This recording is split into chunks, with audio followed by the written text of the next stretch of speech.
One of the great changes which has taken place in London, I think probably over the last decade or so, has been that we like the idea of using public space. Now, London has always had great green squares and gardens and parks. We've always done that very well.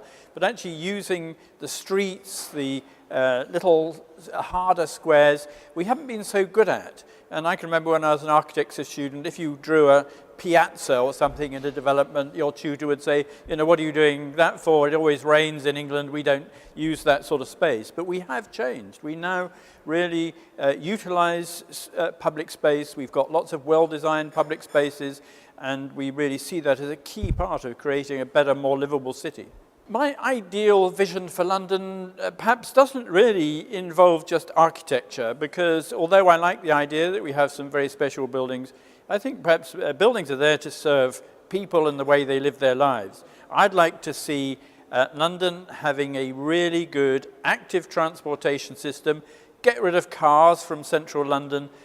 We cycle and walk to work, go longer distances on the tube or on the train, so we have better streets. Streets were actually made for people, not streets which are just places that you get killed if you're not looking where you're going. So what we want to create really is a more human city, right across the board, central London and the suburbs, places where people can walk and cycle safely.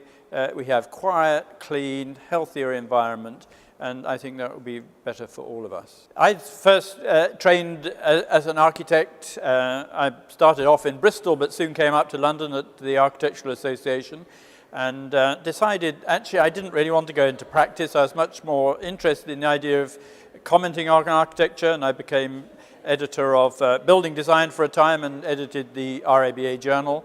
And then after that I decided to start my own magazine. I started Blueprint magazine, which is still going strong and really sort of leading the charge in innovative design. A very interesting thing happened when we were doing Blueprint, is that a number of developers came to us and said, you know, you explain architecture so well, can you design our brochures or our books or our information for us? And so out of that actually grew a business which is now one of the largest businesses on the planet for helping developers and architects with their communication. So I'm not so involved with that anymore. I'm just the founding president, I think my title is, but it now has offices in Beijing, Singapore, Sydney, New York, London, and is working on projects all around the world, major projects, branding, websites, all that sort of thing. So again, in communications.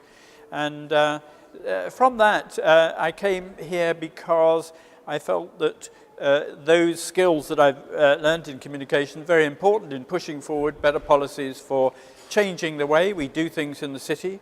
And one of the key things, key jobs we do here at the NLA is bring together all those players who are making change happen within the built environment and creating a space where they can exchange ideas and views and bring together people who you would have thought normally would speak to people, but actually they're working on similar projects, and it's only here they seem to have a conversation which isn't just their official meeting agendas. So I think we have a really strong role in terms of creating that level of communication around the whole community, delivering change in the built environment so that we create a better London.